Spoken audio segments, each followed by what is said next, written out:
नमस्कार. आजची गुढीपाडवा थाळी ही नेहमीप्रमाणेच आहे, पण थोडी वेगळी आहे. यामध्ये कुठेच बटाटा किंवा पनीरचा वापर केलेला नाहीये. जसं दुधीचे कोफ्ते, केसर आणि चॉकलेटचं श्रीखंड, पुरी, सोपी आणि पटकन होणारी कोथिंबीर वडी, त्याचप्रमाणे बीटची चटपटीत अशी कोशिंबीर. सर्व स्वयंपाक अगदी पटकन होतो. चला तर सुरुवात करूया. श्रीखंड बनवण्यासाठी इथे अर्धा लिटर दही घेतलं आहे. एका चाळणीवर सुती कपडा ठेवायचा आणि संपूर्ण पाणी निथळून घ्यायचं. घरी जर दही बनवायचं असेल तर म्हशीचं दूध वापरा आणि विरजणाला घट्ट दही वापरा, म्हणजे चक्का आपल्याला दाटसर मिळेल. मी इथे विकतचा चक्का सुद्धा वापरू शकता. आता ह्यावर जाड वस्तू ठेवून 3 ते 4 तासांसाठी पाणी निथळून घ्यायचं. तुम्ही फ्रीजमध्ये सुद्धा 2 तासांसाठी ठेवू शकतात. आता साधारण 4 तास झालेले आहे आणि पाणी संपूर्ण निथळलेलं आहे. आता एका भांड्यात हा चक्का काढून घेऊयात. विकतचा चक्का असेल तर कितपत आंबट आहे हे एकदा पाहून घ्यायचे. ह्याला तुम्ही हँड विस्करने फेटू शकता. मी इथे चमच्यानेच फेटत आहे कारण हे तसंच खूप सॉफ्ट झालं आहे. इथे मी 5 ते 6 मोठे चमचे पिठी साखर टाकली आहे. तुम्ही मात्र तुमच्या आवडीने गोडाचं प्रमाण कमी जास्त करू शकता. पिठी साखरेतच मी विलायची आणि जायफळ बारीक करून घेतला आहे. त्याचबरोबर काजू बदामची पावडर टाकायची, अगदी 2-3 चमचे. याऐवजी तुम्ही त्याचे काप करून टाकले तरी चालते. आता याचे 2 भाग करून घ्यायचे. एका भागात केसर दुधात भिजवून ठेवली आहे ती टाकायची.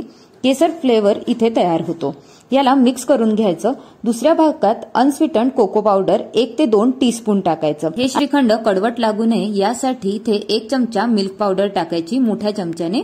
तुम्ही हे स्किप सुद्धा करू शकता. त्यानंतर याला व्यवस्थित असं मिक्स करायचं. जर तुमच्याकडे कोको पावडर नसेल तर याऐवजी चॉकलेट सिरप किंवा डार्क कंपाऊंड किंवा कॅडबरी चॉकलेट मेल्ट करून तुम्ही टाकू शकतात. इथे मी अर्धा लिटर दही चे श्रीखंड बनवले आहे. तुम्ही जास्त प्रमाणात बनवत असाल तर बाकीचे साहित्याचे प्रमाण तुम्ही वाढवून घ्या. आता दोन्ही श्रीखंड फ्रीज मध्ये 1 ते 2 तासासाठी सेट करायला ठेवूया. तोपर्यंत भाजीची तयारी करून घेऊयात. इथे एक दुधी भोपळा स्वच्छ धुवून घेतला आहे. त्याच्यावरचे साल सोलून घ्यायचे. त्यानंतर एक किसणीने ह्याला सर्व बाजूने किसून घ्यायचे. मधला भाग किसायचा नाही. इथे जी आपली शार्प बाजू असते किसणीची तिथून त्याला व्यवस्थित किसून घ्यायचं. तुम्ही बघू शकता मधला भाग इथे किसलेला नाही. आता एका भांड्यात हा किस काढून घ्यायचा आणि संपूर्ण पाणी पिळून घ्यायचं, कारण याला स्वतःचे असे पाणी सुटते आणि त्यामुळे कोफ्ते बिघडू शकतात. हे पाणी फेकायचं नाही, भाजीत याचा वापर करू शकतो. आता यामध्ये 2 मोठे चमचे बेसन, 2 मोठे चमचे तांदूळाचं पीठ टाकायचं. तांदूळाचं पीठ अगदी ऑप्शनल आहे. याऐवजी संपूर्ण बेसन सुद्धा वापरलं तरी चालते, पण तांदूळाच्या पीठाने कुरकुरीतपणा हा छान येतो. 1 चमचा चाट मसाला, याऐवजी तुम्ही भाजलेले जिरे पूड आणि धनेपूड सुद्धा वापरू शकता.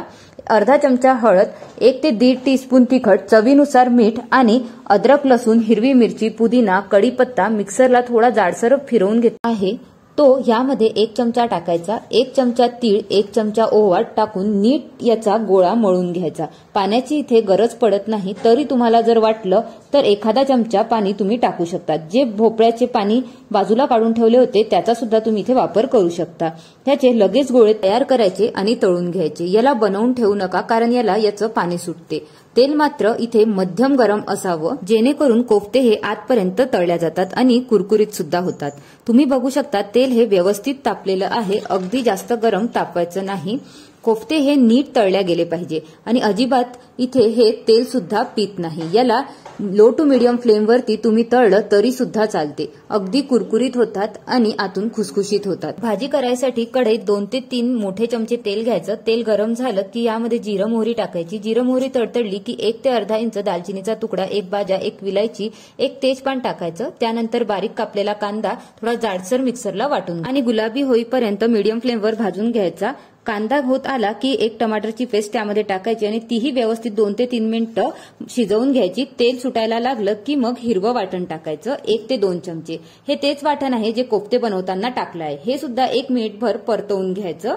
आता यामध्ये अर्धा टीस्पून हळद, 1 टीस्पून गरम मसाला, 1 टीस्पून किंवा आवडीप्रमाणे तिखट टाकायचं आणि मिक्स करून 2 मिनिटं शिजवून घ्यायचं लो टू मीडियम फ्लेमवर. आता यामध्ये चवीनुसार मीठ टाकून परतवून घ्यायचं. आता चव आणि दाटसरपणा येण्यासाठी 1 चमचा बेसन टाकून मिक्स करून घ्यायचं आणि याला व्यवस्थित भाजून घ्यायचं. यामुळे ग्रेव्हीला हॉटेलसारखी किंबहुना त्याहून चांगली चव येते. यामध्ये गरम पाणी टाकायचं. कधी पण रस्सा भाजी बनवताना गरम पाणीच टाकायचं, जेणेकरून भाजीची चव बिघडत नाही. तुम्ही गरजेनुसार इथे पाणी टाका. मी इथे 4 वाट्या गरम पाणी टाकलेलं आहे. एक उकळी आणून घ्यायची आणि मग मगच कोफ्ते यामध्ये टाकायचे। इथे मी 1 चमचा काश्मीरी लाल मिरची पावडर सुद्धा टाकली होती। साधारण 2 ते 3 मिनिटं लो फ्लेम वरती झाकण ठेवून शिजवून घ्यायचं। फ्लेम बंद करायची। आता उकळ शांत झाली आहे, मी तुम्हाला कोफ्ता करी दाखवते। बघा किती सुंदर रंग आलेला आहे। खरंच ही भाजी एकदा करून बघा, अजिबात कळणार नाही की ही दुधीचे कोफ्ते आहेत। इतके मस्त लागतात, एकदा नक्की ट्राय करा। कोथिंबीर वडी बनवण्यासाठी 1 वाटी कोथिंबीर स्वच्छ धुवून सुकवली आहे।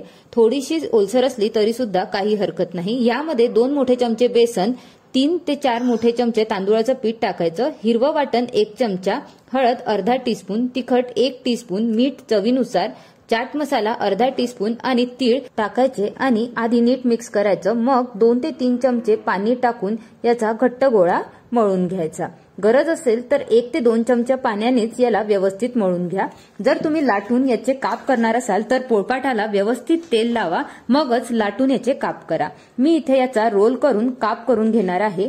मग याला असा मी या पद्धतीने आकार दिला आहे। आता एकीकडे तेल गरम करायला ठेवलं आहे। तेल मीडियम गरम असावे आणि मीडियम फ्लेमवरच तळायचं, म्हणजे वड्या आतून खुसखुशीत आणि वरून कुरकुरीत होतात। या पद्धतीने सुद्धा खूप छान लागतात। आता बीटची कोशिंबीर तयार करूया। 1 बीट व्यवस्थित सोलून त्याला किसून घ्यायचं। त्यामध्ये चवीनुसार हळद, मीठ, तिखट टाकून त्यावरती गरम तेलाचं मोहन टाकायचं। तुम्ही जिरा मोहरीची सुद्धा फोडणी टाकू शकता। त्यानंतर 2-4 थेंब लिंबाचे पिळून कोथिंबीर टाकून त्याला व्यवस्थित मिक्स करायचं। अगदी मस्त चवीला लागते ही बीटची कोशिंबीर। ताट वाढून घेऊयात। इथे मी भाताला ही व्यवस्थित अशी जिऱ्याची एक फोडणी दिली आहे। पुऱ्या सुद्धा तळून घेतल्या आहेत आणि श्रीखंड सेट झाल्यावर त्यावरती चॉकलेट सिरपने त्याला व्यवस्थित असं सजवलं आहे। त्याचबरोबर ड्रायफ्रुट्स आणि केसरने सुद्धा सजवलं आहे। तयार आहे आपली गुढीपाडव्याची आगळी वेगळी आणि चविष्ट थाळी। तुम्ही सुद्धा नक्की बनवून बघा। नमस्कार।